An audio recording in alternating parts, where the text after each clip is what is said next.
anak-anak. Salam Ibu. Bagaimana kabarnya hari ini? Baik Bu. Baik Bu. Kenapa siswanya kurang sekali? Banyak yang sakit dan isi. Covid Ibu dirawat. Ibu kasihan. Baik. Untuk hari ini Ibu mau ngabsen dulu. Iya Ibu. Nurul Inayah, Hadir Bu. Andi Asmarafia, Hadir Bu. Nur Islam, Hadir Ibu cantik. Putri. Hadir Bu. Ya, tolong dicatat ya teman-temannya yang tidak hadir. Iya Ibu. Ya, untuk ketua kelasnya silahkan disiapkan. Sebelum kita mulai. Baik teman-teman, sebelum kita memulai pembelajaran pada hari ini, mari kita berdoa sesuai dengan kepercayaan masing-masing. Doa dimulai. Amin. Doa selesai. Sudah Bu. Ya, baik. Tolong kursi yang kosong bisa diisi ke depan.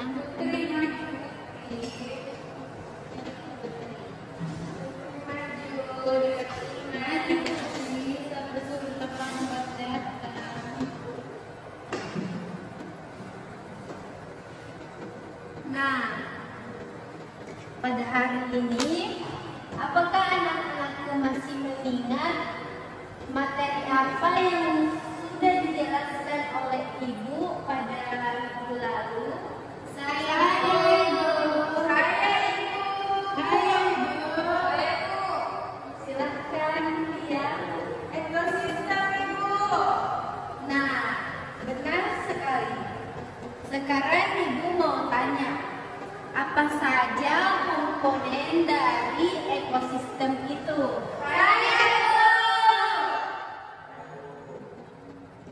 Silahkan Ayah. Ya, jadi ada komponen ekosistem itu ada komponen biotik yang merupakan komponen hidup yang terdiri dari produsen, yaitu terdapat tanaman, konsumen terdapat hewan, dan pengurai terdapat cacing, jamur, dan lain-lain. Dan ada komponen abiotik yang terdiri dari suhu, air, garam, dan sinar matahari. Begitu. Benar sekali. Jadi itu ya komponen dari ekosistem, ada komponen biotik dan komponen abiotik. Nah, sehubungan dari itu, Ibu akan menjelaskan materi selanjutnya, yaitu keseimbangan lingkungan. Iya Ibu. Silahkan diperhatikan PPT yang Ibu akan jelaskan. Nah, sebelum Ibu menjelaskan materi selanjutnya, tolong Nurul Iman dibersihkan dulu ya.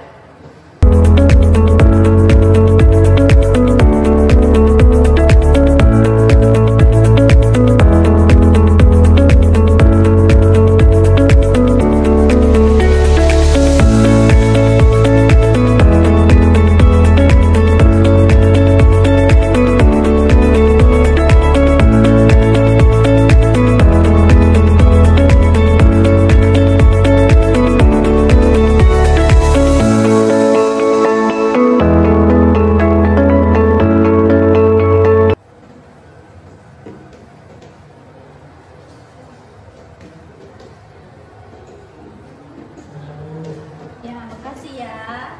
Nah, Ibu akan tampilkan PPT, silahkan diperhatikan ya. Iya Ibu.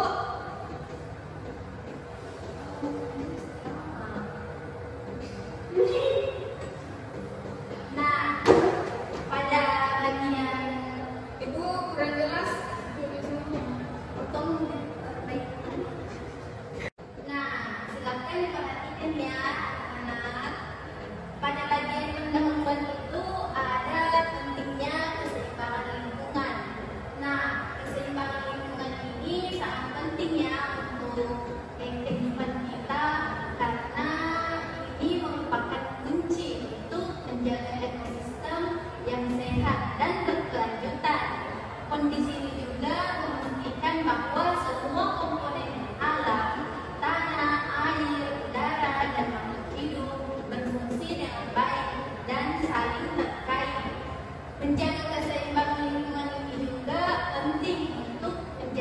kelangsungan hidup kita sebagai manusia. Selanjutnya ada pengertian dari keseimbangan lingkungan. Keseimbangan lingkungan ini adalah kondisi di mana semua komponen dalam ekosistem seperti tanah, air, udara, dan makhluk hidup saling berinteraksi dan saling mendukung satu sama lain. Dalam keadaan yang seimbang, semua elemen alam berfungsi dengan baik dan mempertahankan kestabilan sistem. Selanjutnya ada hubungan keseimbangan lingkungan dan ekosistem. Keseimbangan lingkungan merupakan fondasi bagi ekosistem yang sehat dan berkelanjutan.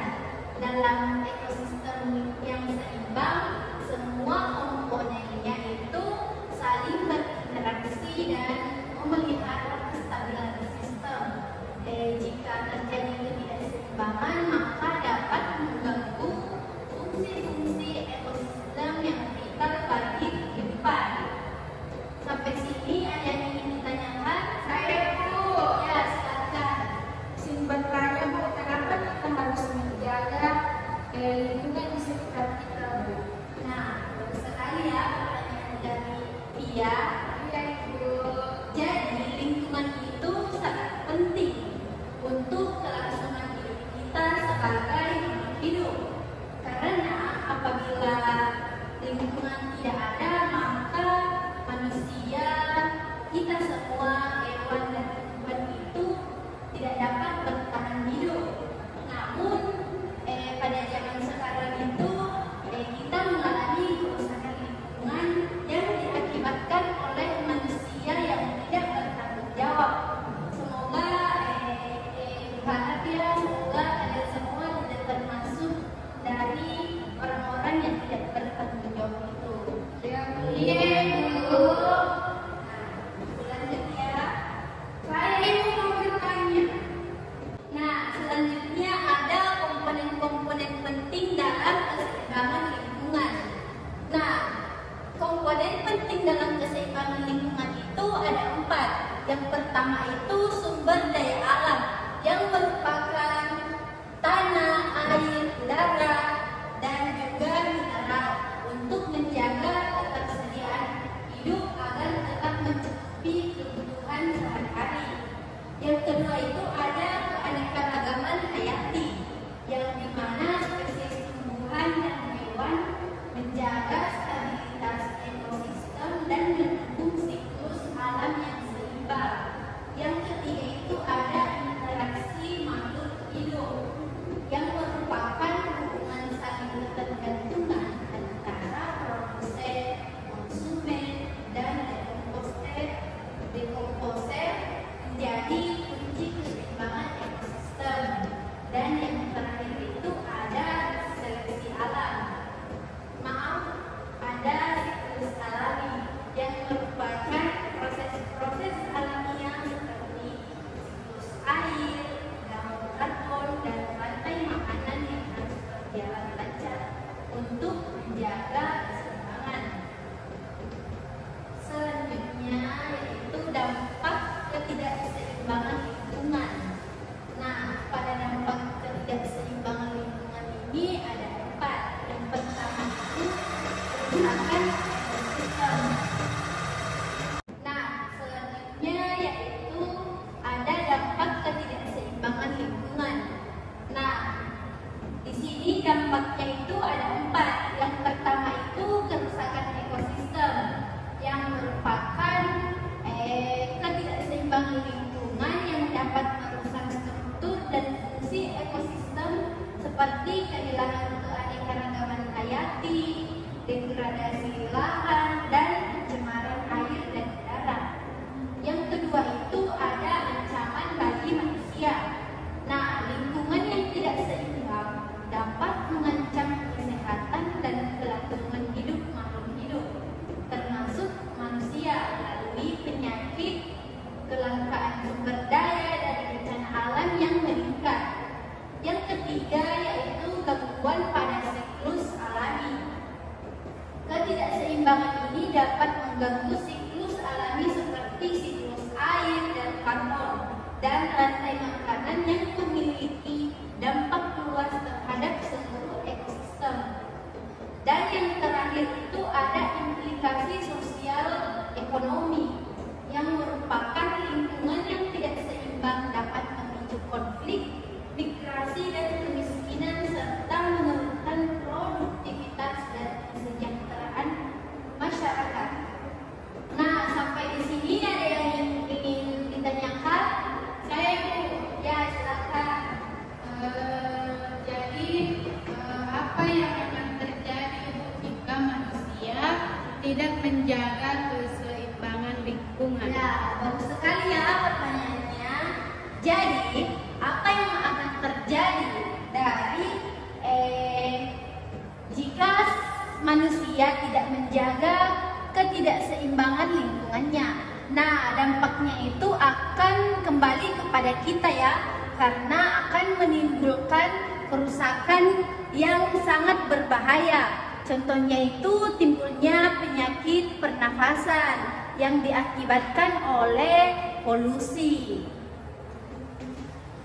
Dan dampaknya itu juga jika manusia tidak menjaga keseimbangan lingkungannya, maka kerusakan ekosistem ini akan terjadi cukup parah, seperti kehilangan keanekaragaman hayati. Nah, kehilangan keanekaragaman hayati itu dapat menimbulkan terjadinya banjir dan perubahan iklim yang sangat ekstrim, kekurangan sumber daya alam itu juga, dan bahkan ancaman terhadap kesehatan kita karena mengganggu.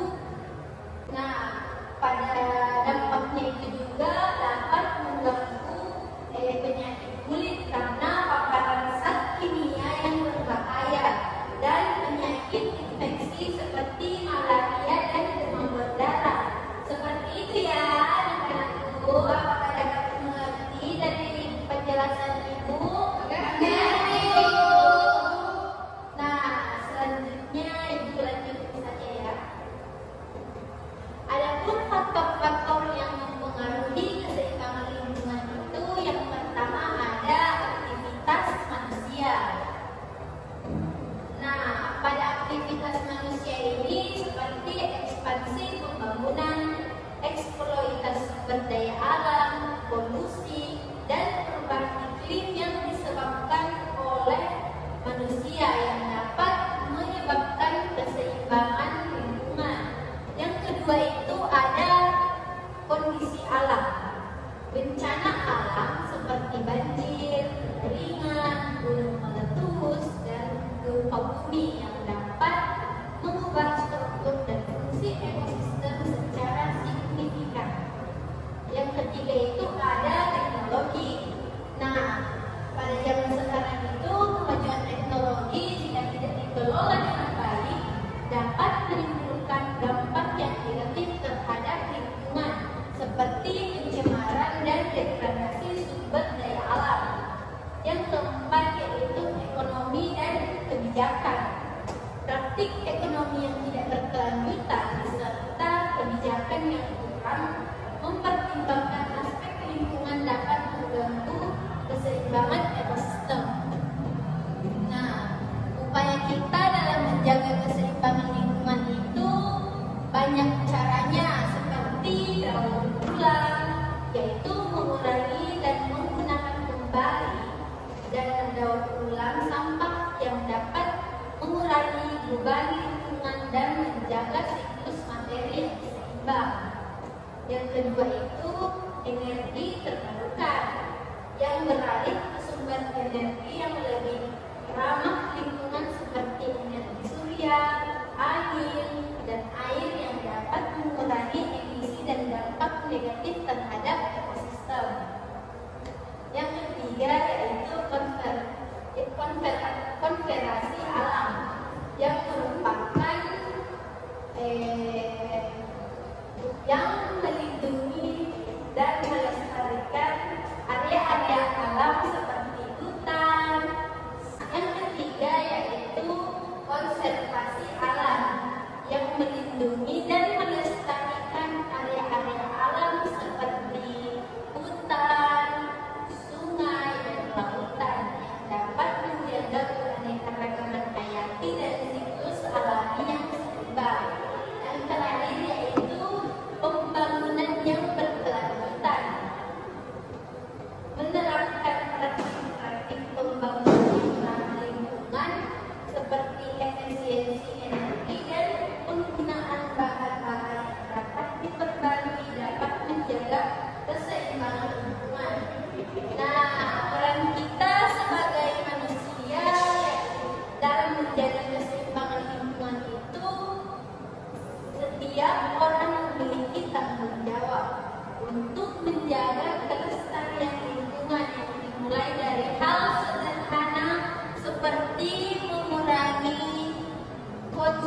memilah sampah dan memilih produk yang ramah lingkungan dengan kesadaran dan tindakan yang nyata.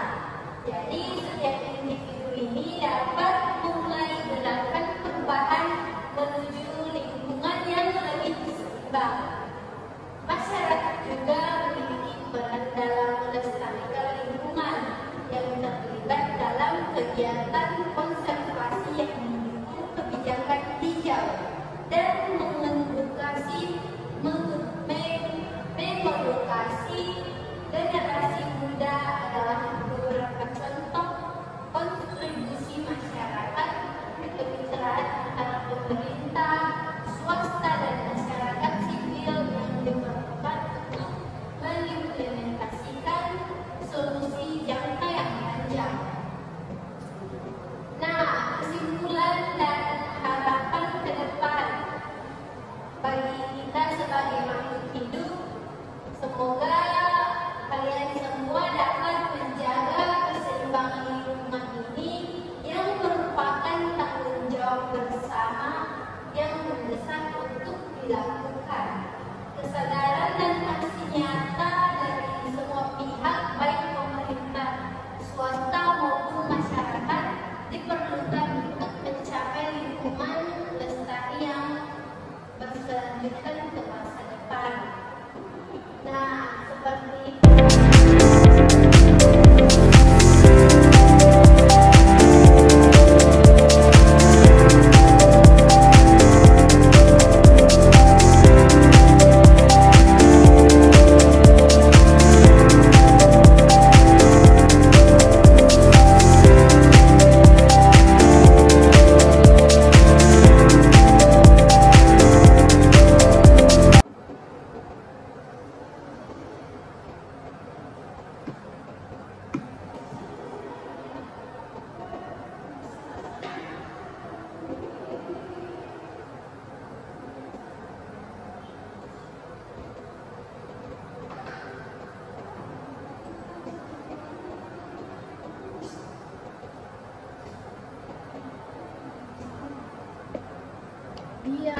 dari penjelasan tadi, ada yang ingin ditanyakan anak-anakku?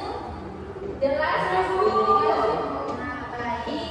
Selanjutnya, Ibu akan menampilkan animasi video pentingnya menjaga lingkungan ya, agar anak-anak sekalian ini memiliki kesadaran seberapa penting menjaga lingkungan. Silakan disimak ya. Nanti video Ibu ingin bertanya.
Jadi menurut saya itu interaksi antara populasi hewan dan tumbuhan dalam sebuah ekosistem sangat penting untuk menjaga keseimbangan lingkungan kita.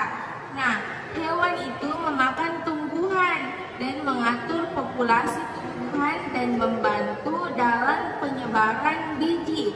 Di sisi lain, tumbuhan itu menyediakan makanan dan sebagai tempat berlindung untuk hewan. Selain itu juga habitat bagi hewan itu.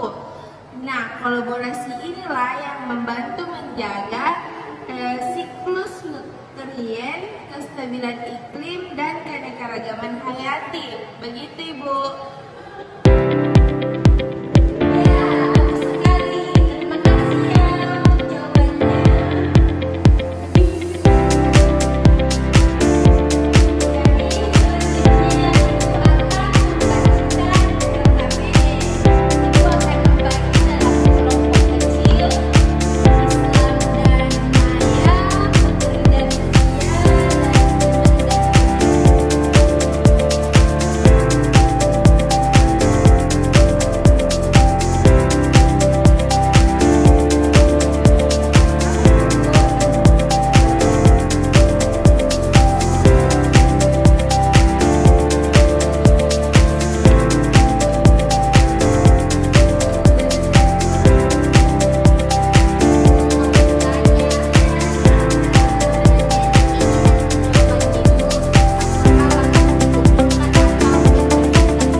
Mana pun yang bukan ini, aku ganti lain.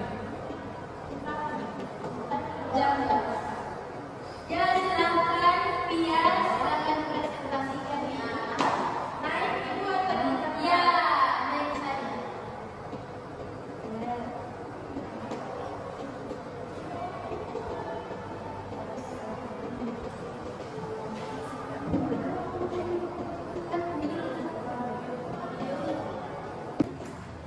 Baik, saya perwakilan dari kelompok 1 akan memaparkan hasil diskusi kami, yaitu yang pertama, apa yang dimaksud dengan keseimbangan lingkungan. Nah, keseimbangan lingkungan itu merupakan kemampuan lingkungan untuk mengatasi gangguan atau tekanan yang timbul baik dari alam maupun dari aktivitas manusia, serta kemampuan lingkungan untuk menjaga kestabilan kehidupan di dalamnya. Nah, nomor 2, jelaskan yang dimaksud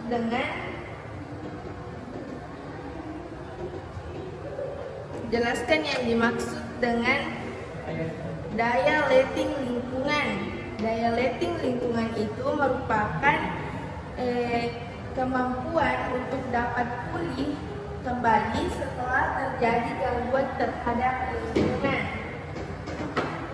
Selanjutnya itu yang dimaksud dengan daya dukung lingkungan merupakan kemampuan lingkungan hidup untuk mendukung kehidupan manusia, makhluk hidup lain dan keseimbangannya antar keduanya. Nah,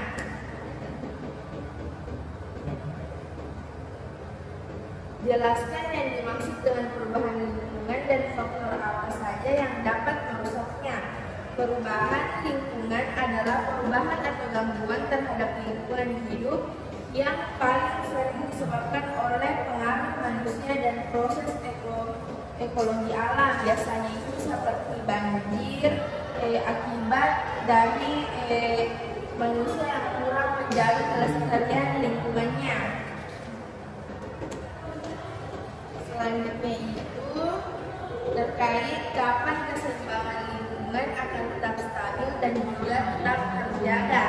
Keseimbangan lingkungan akan stabil dan akan tetap terjaga apabila jumlah individu produsen lebih besar daripada jumlah konsumen satu. Demikian juga jumlah konsumen satu harus lebih besar dari jumlah konsumen dua, dan seterusnya. Jumlah konsumen dua harus lebih besar dari jumlah konsumen ketiga. Nah, sebutkan faktor apa saja yang menjadi penyebab gangguan keseimbangan lingkungan. Itu ada faktor alam seperti banjir, gempa bumi, gunung berapi, dan gunung meletus. Dan ada pula faktor manusia seperti dengan membuang sampah sembarangan, limbah industri, dan menambang pohon di hutan secara liar. Itu saja, Ibu. Ya, terima kasih ya. Silakan kelompok selanjutnya, Ibu. Ya.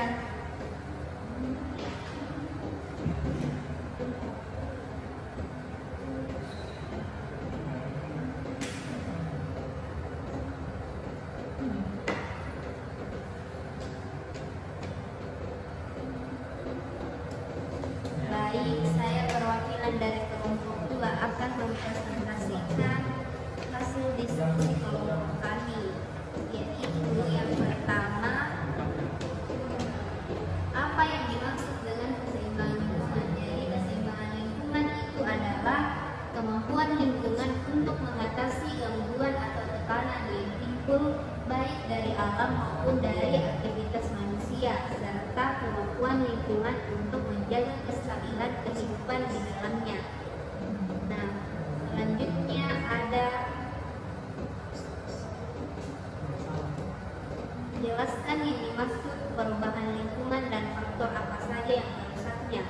Jadi perubahan lingkungan itu adalah terganggunya keseimbangan lingkungan yang diakibatkan oleh faktor manusia dan faktor alam. Kemudian faktornya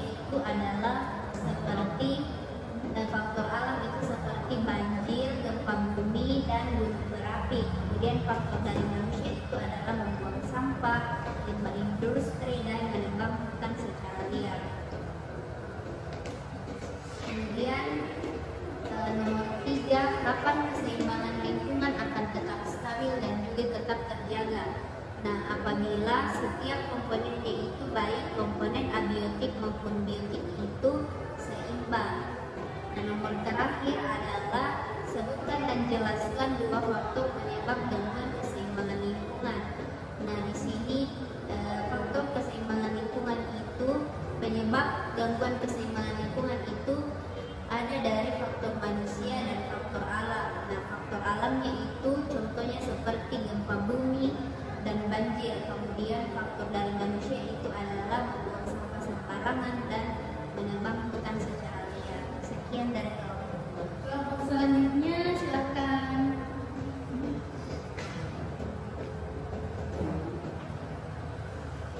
Baik, saya perwakilan dari kelompok 3 akan mempresentasikan hasil diskusi dari kelompok kami. Nah, jawaban dari nomor 1 itu apa yang dimaksud dengan keseimbangan lingkungan? Nah, keseimbangan lingkungan merujuk pada kondisi di mana ekosistem baik alami maupun buatan berfungsi secara harmonis dan stabil. Ini mencakup interaksi antara organisme dan elemen lingkungan seperti tanah, air, udara, serta faktor fisik dan kimia lainnya. Nah, keseimbangan lingkungan juga mencakup keseimbangan antara berbagai siklus biokimia seperti siklus air, karbon, dan nitrogen. Nomor 2 itu apa yang dimaksud daya dukung lingkungan? Daya dukung lingkungan merujuk pada kapasitas suatu lingkungan untuk menopang dan mendukung populasi organisme tertentu tanpa menyebabkan kerusakan yang tidak dapat dihubungkan pada ekosistem tersebut. Ini melibatkan berbagai faktor seperti ketersediaan sumber daya alam, kapasitas regenerasi lingkungan, serta toleransi terhadap populasi dan gangguan. Nah, contohnya itu sebuah hutan memiliki daya dukung yang terbatas untuk populasi hewan tertentu. Dan ketika populasi melebihi kapasitas ini, dapat terjadi penurunan kualitas habitat dan kerusakan ekosistem. Nah, B itu apa yang dimaksud daya dukung lingkungan? Daya dukung lingkungan adalah kemampuan suatu ekosistem untuk pulih dari gangguan atau tekanan yang diberikan kepadanya.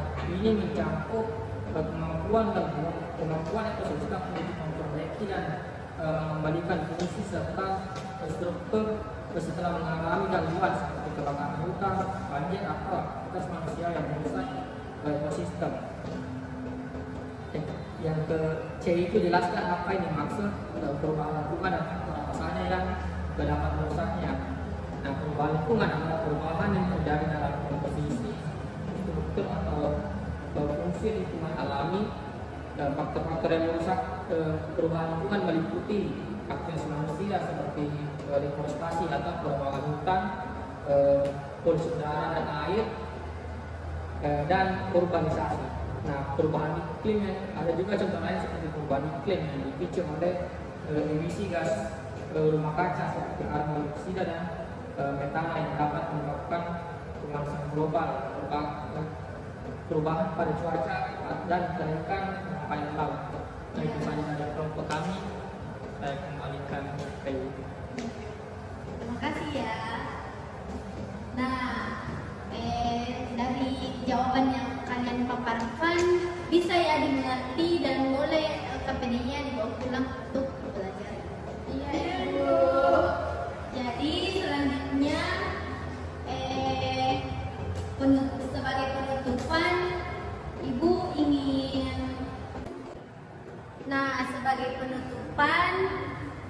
Ibu ingin mendengar dari kalian semua penjelasan mengenai keseimbangan lingkungan. Adakah yang bisa menyimpulkan? Saya, Bu. Ya, silakan. Baik, keseimbangan lingkungan itu merupakan kondisi yang dinamis di mana ekosistem itu berfungsi secara harmonis, menjaga kelangsungan hidup makhluk hidup dan menyediakan sumber daya alam yang penting bagi kehidupan.